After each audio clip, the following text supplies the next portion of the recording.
Hiya.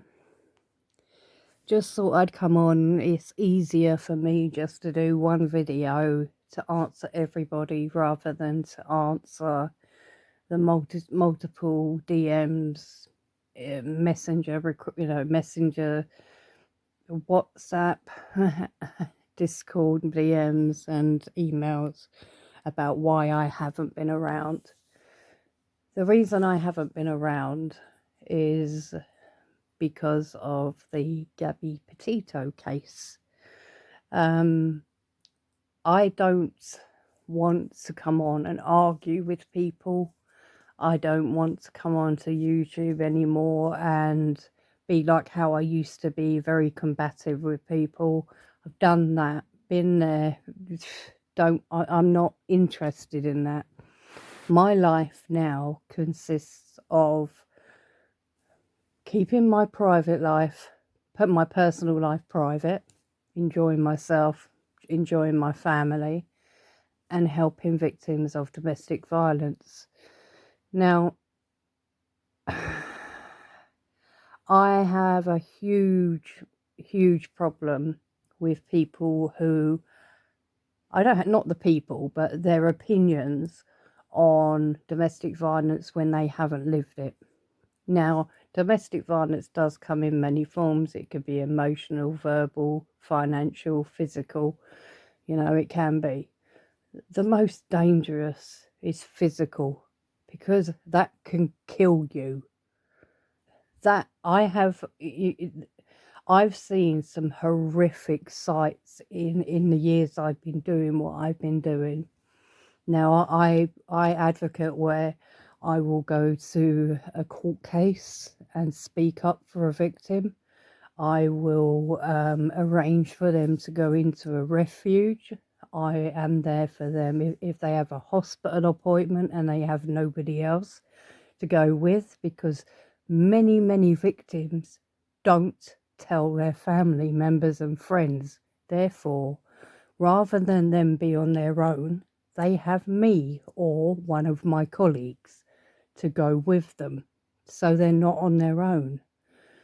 I think there's a very big misconception that if you're abused, that your family members and your friends automatically will know, and that's not the case at all.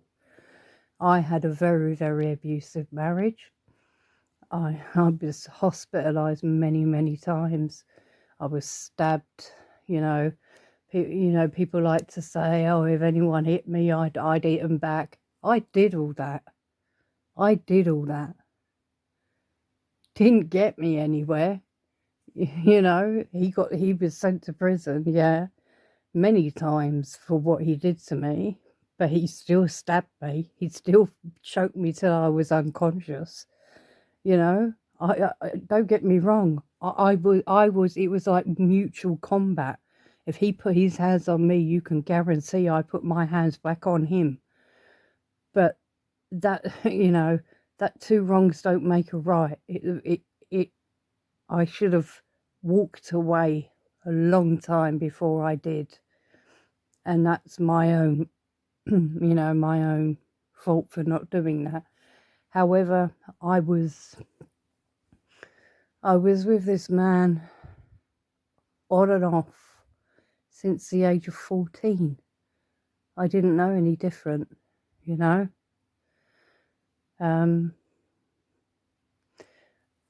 I've not been around because I don't agree with some people's opinions on domestic violence. I don't believe, I believe that unless you have been a victim yourself,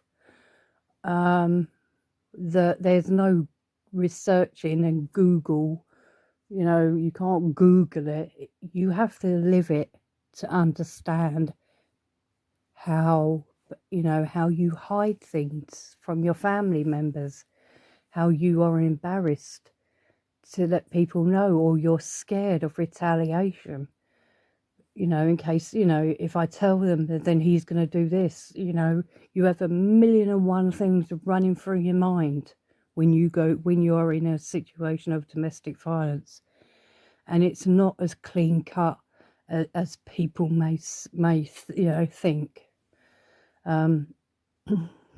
You get very secretive when it comes to telling people about what you're going through.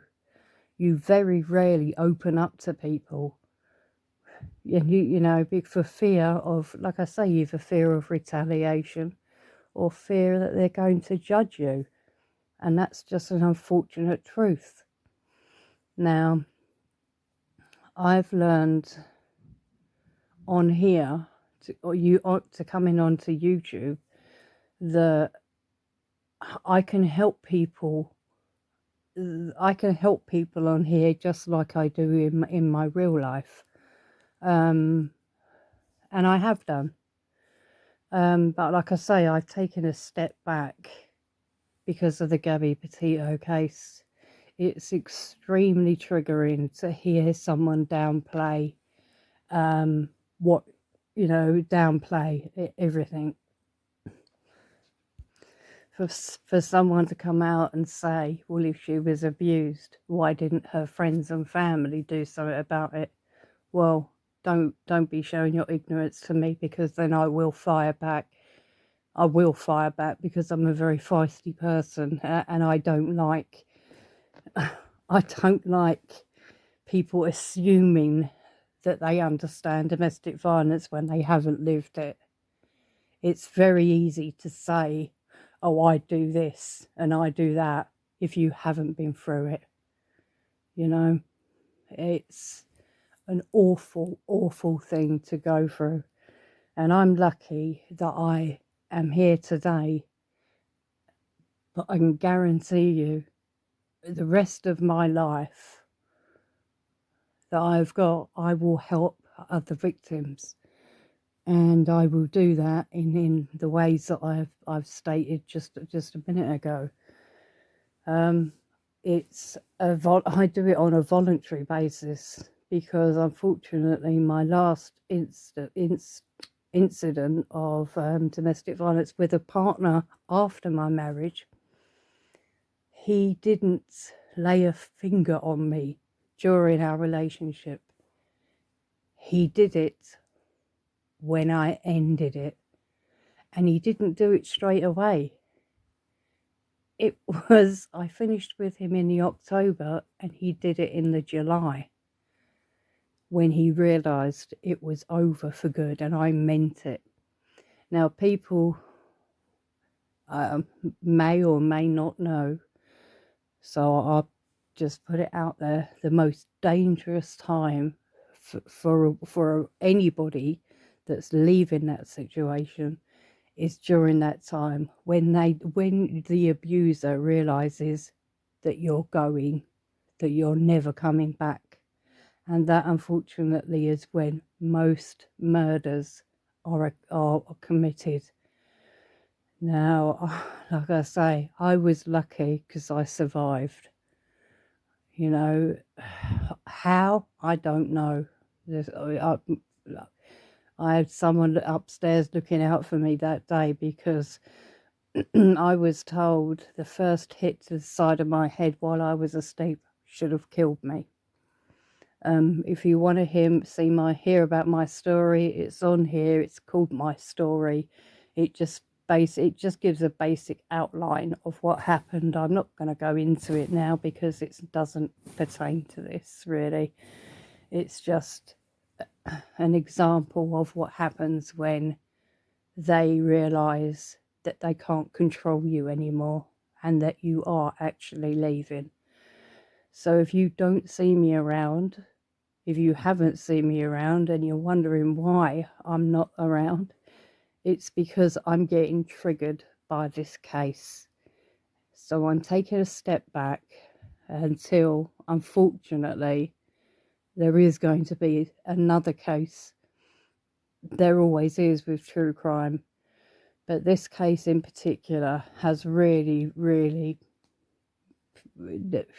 it's blown my mind to see different people's opinions on it. People I thought opinions would be on par with mine, and to see that they aren't has open my eyes a bit, you know, and I don't want to fall out with anybody. So therefore it's easy for me, easier just to carry on with my real life and just wait, take time out, and then, you know, just come back whenever, if I come back. Well, I mean, I'm always going to be on YouTube. I'll always be uploading my my walks with Stan, things like that. But like I say, I've had so many people emailing me and asking me where I am. This is the reason why I just can't with this case. You know, everybody is entitled to their opinion, but unless you have lived a life as a domestic violence victim, you will never understand it by reading it on the internet or reading it or, you know, in a book. You won't. You'll get the gist of it, but until you've lived it, you don't know what you're talking about. So anyway, I just thought I'd put this out because I am answering so many DMs. It's untrue. I love you all. I really do. And hopefully I'll see you soon. So anyway, have a lovely Halloween and I'll speak to you soon. Take care.